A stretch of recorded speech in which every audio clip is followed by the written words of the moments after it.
Hi everyone, my name is Kinsey Blount, and I decided to do this project on my future family, which will consist of Christian, who will be 27 and a data scientist, Kinsey, who will be 27 and a statistician, and one son, Oakley, who is 1 year old, and they're hoping to have two more kids in the coming years. The main things they're looking for are a 3 to 5 bedroom house with 2 to 3 baths located in Durham, North Carolina, because that's where I'm from. So we want to be close to family, and since this is where we're going to be raising our kids and where they'll be going to school, we're hoping to find a house that's in a good school district. As for finances, between the two of us, we bring in about $10,800 a month before taxes. Our only debt is a $200 a month car payment that's going to last for 1 more year. In our savings account, there's $50,000 for a down payment and $25,000 in an emergency fund. And just to explain those a little bit more, like I said, right now there's about $50,000 saved up for a down payment, and each month they're contributing about $3,550 to this savings account. And so each year they'll be able to bring in an extra $42,600 for that down payment. And as for the emergency fund, right now it's at $25,000, but ideally they want to get it to $40,000 before they purchase a home, just so that they can have a stronger safety net if something were to happen. And so each month they're contributing about $1,000 to their emergency fund, so they'll be able to reach their goal in 15 months.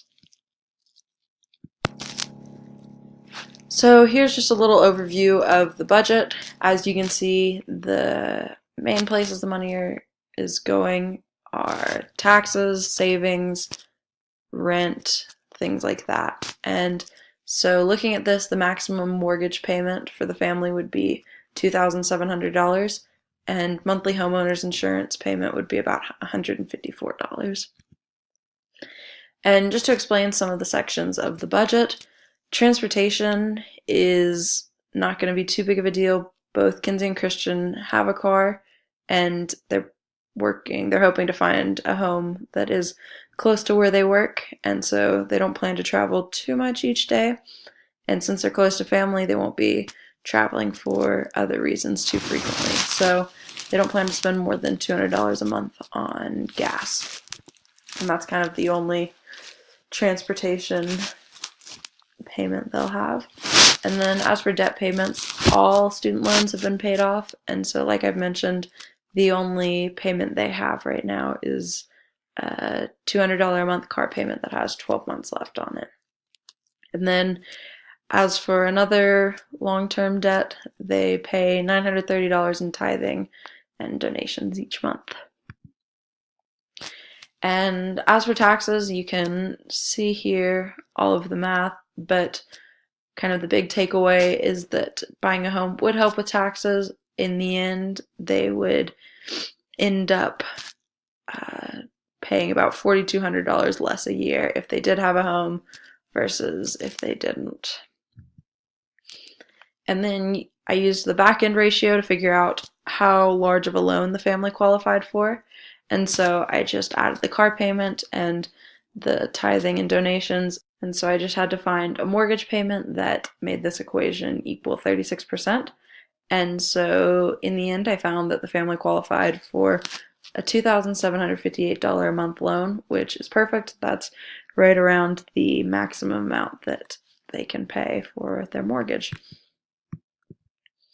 And so just to introduce you to the houses that they're looking at, this is the dream home. It's 5 beds, 3.5 baths. It's close to family, and it's in a really good school district.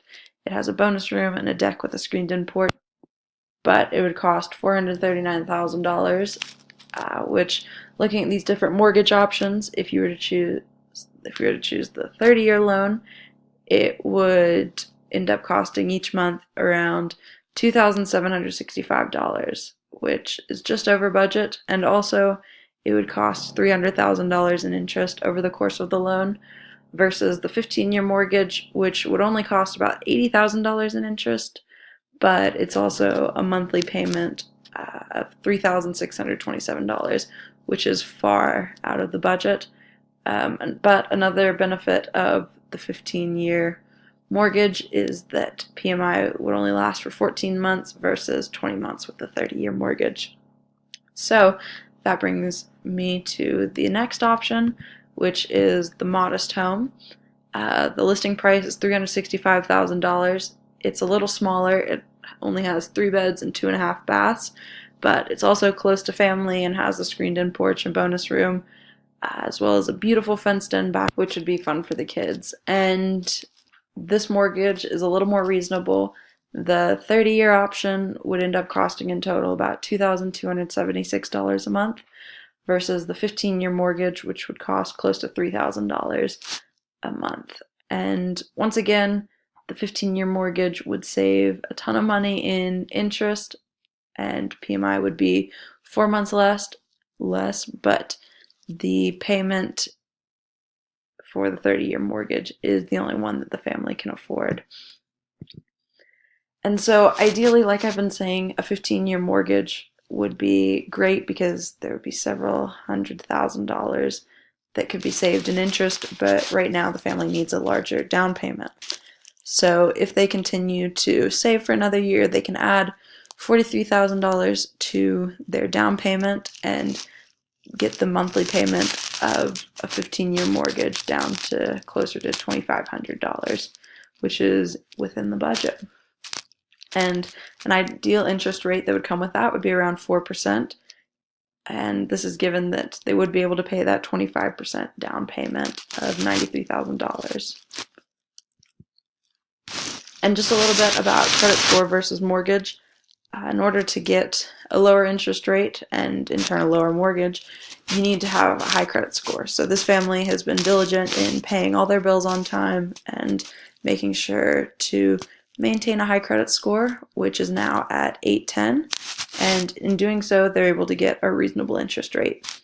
And just to kind of show the importance of this, I looked and saw that if they had a score just 51 points lower, their interest rate would be about 0.15% higher, which doesn't seem like it would make a big difference, but over the course of a 30-year mortgage on the dream home, they would end up spending $14,266.80 more over the course of the loan if they had that lower credit score.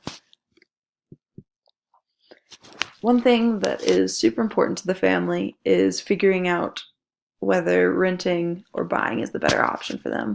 So to do that, just kind of looking at different pros and cons for each. So pros of renting are there's no long-term commitment. It's a cheaper monthly payment for the most part, at least in their situation, and they're not responsible for any maintenance that is needed. But some cons are that it's not really your property, so you can't make it your own, and there's no long-term security and cost or availability. So if a landlord were to decide that they wanted to either raise the rates or kick you out at the end of your contract, you don't really get a say in that. And as for buying, some pros are that you can make any of the updates you need to kind of make it feel like a home. You make your own rules, so you're not bound by a contract of what you can do to the home. And also, like I mentioned a few slides back, there are important tax deductions. But some cons are you can't just pick up and move the way you can if you rent. You've bought this home and it's your responsibility to sell it if you want to leave. And also, you're the one that's in charge of any maintenance and repairs. And another big thing is that in order to purchase a home, you need to have savings built up for a down payment. And so, right now for the family, they're living in a property owned by family members. So, a lot of the cons of renting don't apply to them. So they're not in as much of a rush to buy a home. The main reason they want to do that is because they're planning to expand their family. But since that's not going to happen for a few more years, they have a little more time and a little more flexibility. So looking at all the things that have been shown so far, the family realizes that they're in a good living situation. They aren't in an immediate rush to buy a home. And so they want to think about all their different options and whether it would be better to wait or to just go ahead and buy something. And also, they don't feel that they're financially where they want to be when they purchase a home. They kind of want to save more money over at least another year. And they're planning to have a second child in 2 or so years. And so they want to make sure they're settled into a place that can accommodate that. So that gives them a year and a half before they really need to move. And so, all of that being said, I have the final decision, which is that the family decided they aren't quite ready to buy a home yet. And the main factor in this is that they want to have a larger down payment, and if they save for another year, they'll have an extra $43,000 for that, which will eliminate PMI and save money because of that. And also, they'll be able to use a 15-year mortgage, which will save them $169,000 in interest over the course of a loan on the modest home. And also, they want to invest more money into their emergency fund before they spend all of their long term savings, which I talked about a little before. They just want to make sure they aren't getting rid of all of their money and then don't have anything to fall back. And finally, the last thing that they've considered is that they want to find a middle ground between the two homes. So they want to have something that's big enough to fit their growing family, but they don't want to buy a house that's a little too extravagant and a little out of budget. And some important things that they've learned and what they want to look for in the future is they want to find a home that better fits their needs. So something in between, like a 4-bedroom, 3-bath house, would be perfect for their little family. And they also just have realized that they need to have a larger down payment and how important it is to have the 20% if you can. They thought their $50,000 would go a lot further than it actually does. And another thing they noticed as they were looking at houses is that a lot of the houses they would look at would end up selling for $40,000 or $50,000 less than the listing price. So they want to try and negotiate a price so that they can save a little money and maybe get closer to the dream home look with the modest home price. And that's all about the Guthrie family.